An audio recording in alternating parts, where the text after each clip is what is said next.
ಪಡ್ಡೆ ಹುಲಿ ಆದಮೇಲೆ ಎಲ್ಲರೂ ಒಂದಷ್ಟು ಜನ ಹೇಳಿದ್ರು ಕಂಟೆಂಟ್ ಓರಿಯೆಂಟೆಡ್ ಸಿನಿಮಾ ಮಾಡಿ, ಯಾಕಂದರೆ ಅವಾಗ ಕನ್ನಡ ಇಂಡಸ್ಟ್ರಿಯಲ್ಲಿ ಸ್ಟಾರ್ಟ್ ಆಗಿತ್ತು, ಕಂಟೆಂಟ್ ಓರಿಯೆಂಟೆಡ್ ಮಾಡಿ, ರೆಗ್ಯುಲರ್ ಕಮರ್ಷಿಯಲ್ ಬೇಡ ಅಂತ. ಸೊ ವಿ ಕೆ ಪ್ರಕಾಶ್ ಸರ್ನ ಮೀಟ್ ಮಾಡಿದೆ.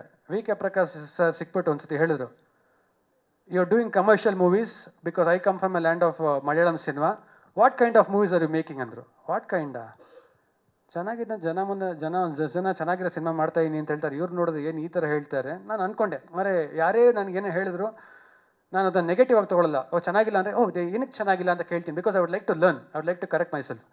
ಹಿ ಸೆಡ್, ನೀನು ಮಾಡ್ತಾ ಇರೋದು ಆ್ಯಕ್ಟಿಂಗ್ ಅಲ್ಲ. ಓಕೆ ಸರ್, ನೀವು ಹೇಳಿ ಸರ್ ಏನು ಮಾಡಬೇಕು ಅಂತ ಹೇಳಿದೆ. ಸೊ ಅವರು ವಿಷ್ಣು ಪ್ರಿಯಾದ ಒಂದು ಕ್ಯಾರೆಕ್ಟರ್ ಹೇಳಿದರು. ನಾನು ರಿಹರ್ಸಲ್ಸ್ ಮಾಡಲ್ಲ, ಇನ್ನು ಕ್ಯಾರೆಕ್ಟರ್ ಮಾತ್ರ ಅರ್ಥ ಮಾಡ್ಕೊಂಡು ಒಂದಷ್ಟು ವರ್ಕ್ಶಾಪ್ ಮಾಡಿದೆ ನಾನು, ಪ್ರಿಯಾ ಅವರೆಲ್ಲ.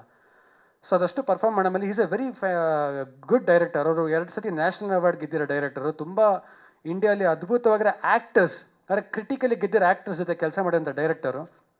ಸೊ ಜೊತೆ ಮಾಡಿದಾಗ ಪರ್ಫಾರ್ಮೆನ್ಸ್ ಹಿಂಗೆ ಬೇಕು, ಇದೇ ಥರ ಬೇಕು ಅಂದಾಗ ಬರೀ ಪರ್ಫಾರ್ಮೆನ್ಸ್ ಮೇಲೆ ಫೋಕಸ್ ಮಾಡಿದಂಥ ಸಿನಿಮಾ ವಿಷ್ಣುಪ್ರಿಯ.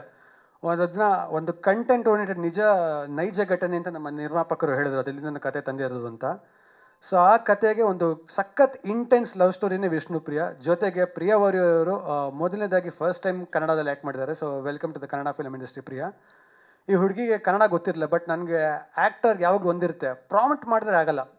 ಆ್ಯಕ್ಟರ್ ಯಾವಾಗಲೂ ಡೈಲಾಗ್ ಕಲ್ತ್ಕೊಂಬರ್ಬೇಕು. ನಾನು ಹೆಂಗೆ ಇವ್ರು ಕಲಿತಾರೆ ಅಂತ ಅಂದ್ಕೊಂಡೆ, but I was really amazed by her work ethic. ಯಾಕಂದರೆ ಪ್ರತಿದಿನ ಕನ್ನಡ ಡೈಲಾಗ್ಸ್ನ ಇಂಗ್ಲೀಷಲ್ಲಿ ಬರ್ಕೊಂಡು ಹಿಂದಿನ ದಿವಸ ಪ್ರಾಕ್ಟೀಸ್ ಮಾಡ್ಕೊಂಡು ಬಂದು ಬೆಳಿಗ್ಗೆ ಪರ್ಫಾರ್ಮ್ ಮಾಡ್ತಾ ಇದ್ದ ಹುಡುಗಿ. So I really congratulate you on that. ಜೊತೆಗೆ ನಮ್ಮ ಟೆಕ್ನಿಷಿಯನ್ ವಿನೋದ್ ಭಾರತಿ ಅವರು, DOP, ತುಂಬ ಅದ್ಭುತವಾಗಿ ತೋರಿಸಿದ್ರು. ಯಾಕಂದರೆ ನನಗೆ ಫಸ್ಟ್ ವಿನೋದ್ ಭಾರತಿ ಅವರು ಅಂದಾಗ ನನಗೆ ಟೆನ್ಷನ್ ಇತ್ತು. ನಾನೊಬ್ಬ ಹೊಸ ಹುಡುಗಾರು, ನಂಗೆ ಟೆನ್ಷನ್ ಇತ್ತು. ಯೂಶ್ವಲಿ ಟೆನ್ಷನ್ ಇದ್ದೇ ಇರುತ್ತೆ ಆ್ಯಕ್ಟ್ರಿಗೆ, ಓಕೆನಾ ಅಂತ. ಸರ್ ನಿಮ್ಗೆ ನಾನು ಬೇರೆ ಥರ ತೋರಿಸ್ತೀನಿ ಅಂತ ಹೇಳಿದ್ರು. ನಾನು ನಿಜವಾಗೂ ಸಿನಿಮಾದಲ್ಲಿ ತುಂಬ ಮುದ್ದಾಗಿ ನನ್ನ ತೋರಿಸಿದ್ರು. Thank you Vinod sir. ಜೊತೆಗೆ ಗೋಪಿ ಸುಂದರ್ ಅವರು ಅದ್ಭುತವಾಗಿರೋ ಮ್ಯೂಸಿಕ್ ಮಾಡಿಕೊಟ್ಟಿದ್ದಾರೆ. ಬ್ಯಾಕ್ಗ್ರೌಂಡ್ ಸ್ಕೋರ್ ಅಂತ ತುಂಬ ಚೆನ್ನಾಗಿದೆ, BGM. So thank you for the whole team.